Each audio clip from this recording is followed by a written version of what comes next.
So I've already talked with you all a lot, so there's probably not much more that you need to know. I am horrified about the TPP. Okay.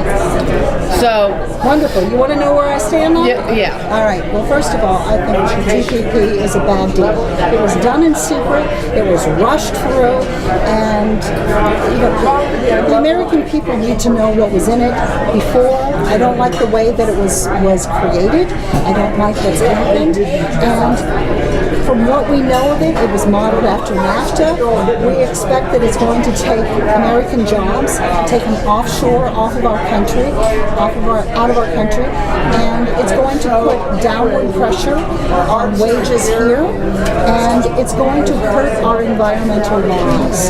And for those reasons alone, I'm absolutely against it. I know that my president is for it, and this is one of those areas where I diverge from it. So I don't know if there's anything that you could do if you were elected, because it needs to be ratified, correct? Is that the next step now, if I understand correctly? I'm not sure if that how this works, but I think this year they probably will be voting on it this year. So my guess, and from what the people with the different unions have told me, it's such a contentious issue that it probably we'll probably still be voting on it when I get elected.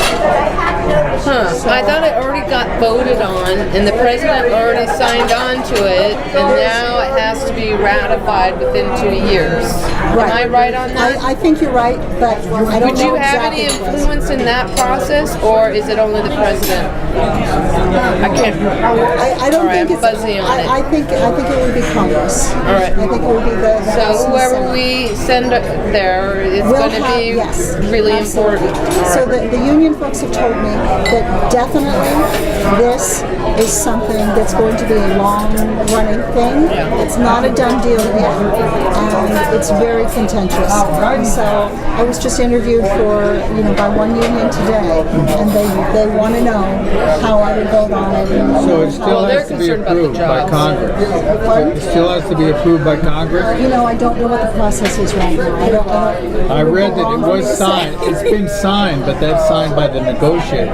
Well, It's been signed, but that does not mean approved by Congress, as I understand it. I can find out for you. Yeah. That I can do. I think the other question we were coming up with was, go ahead. Of course I just lost it. But okay, here's what I'm disturbed by. It's Congress's responsibility to declare war.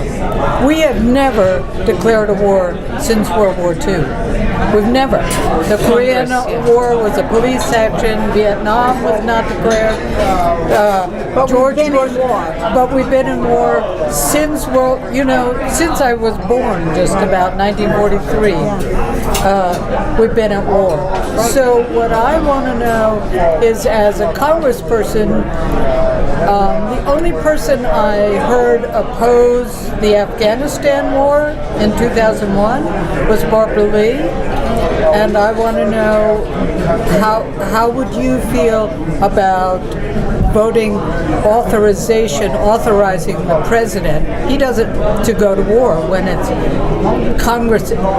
Congress is given that responsibility to declare war. That is something that I would really need to look at more. I am a pacifist. I'm a strong pacifist. I think that we should use diplomacy as our first choice. I know that Martha McSally, my GOP opponent, she is a short. I'm more concerned with Matt Hines than you. Yeah, well, she is more shoot first, ask questions later. And I am definitely. I think one of Congress's first priorities, first responsibilities, is the safety of its citizens, and I will protect this country. I will do everything to protect this country. If we have to go to war, war. It should be a last resort. We need to use all of our soft diplomacy. We need to use sanctions. We need to use whatever we can. I think it's really important that we don't let Iran develop a nuclear industry, nuclear weapons. And I think that it's also important that we keep an eye on what's going on in Russia and what's going on in Korea, North Korea. But how about our nuclear industry? We're the only ones who can. We're the only ones who can lift a nuclear weapon that far, and we're the only ones with gunboats all over the world. How do you feel about our military bases all over the world, our ships all over the world, military? Well, I think we live in a changing world, and I don't know enough about foreign policy to tell you anything definitive on that. I would want to tell you something and then have you come back and say, you said, but I am telling you who I am as a person. And going to war, sending our young women and our young men into battle to spill their blood and spending trillions of our dollars, of our treasury, it's just should never be our first response. And when I listen to Martha McSally talk about how she's going to, blast the president because we haven't put boots on the ground. Oh my gosh, that scares the hell out of me. Yeah, we should not have her in Congress. She's going to get us into a war. Well, everybody's going to get us into a war. If you look, Hillary's going to get us into a war. If you look at what Martha McSally has been saying and talking about, everything she talks about is military. She is a fighter pilot, she flies the A-10. So that's the only thing she seems to know. That's her only tool in her box. And if every tool in your box, if the only tool in your box is a hammer, every problem starts to look like a nail.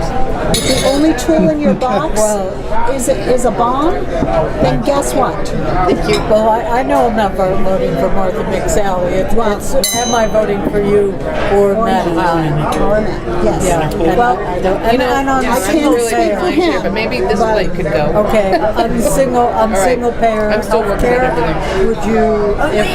That's my mic.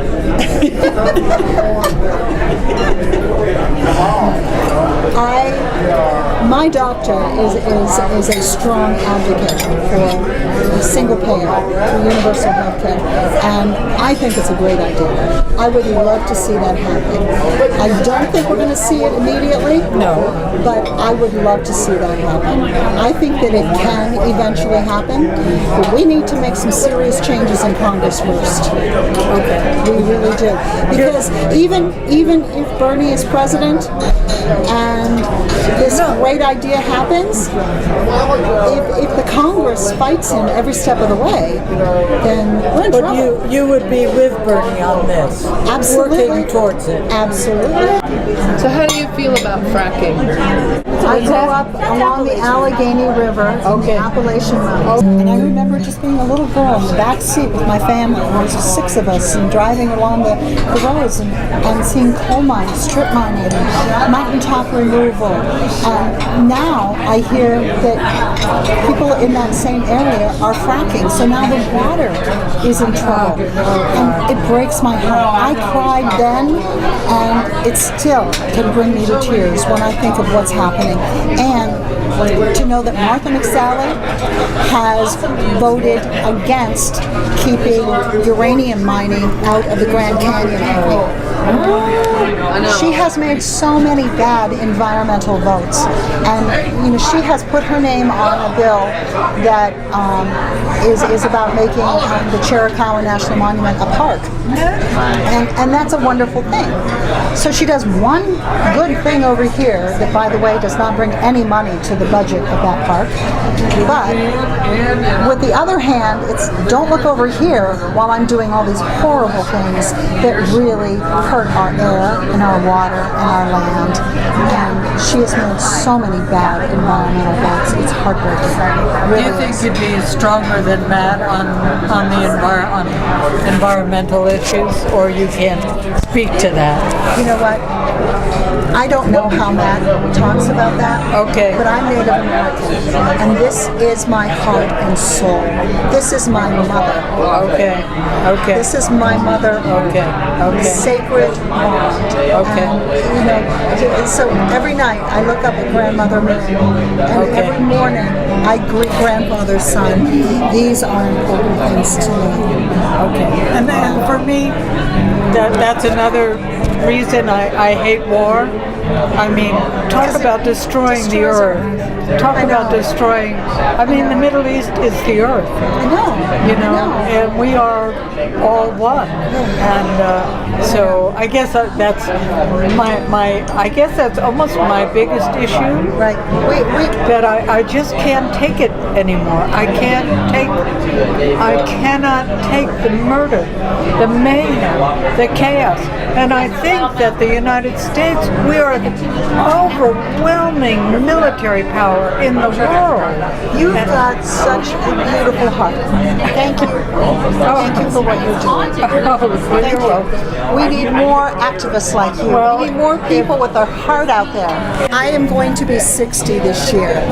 I am at the age where I don't have time to mess around with things that aren't important. This is an important race. I've got an important fight, and I'm going to fight my way.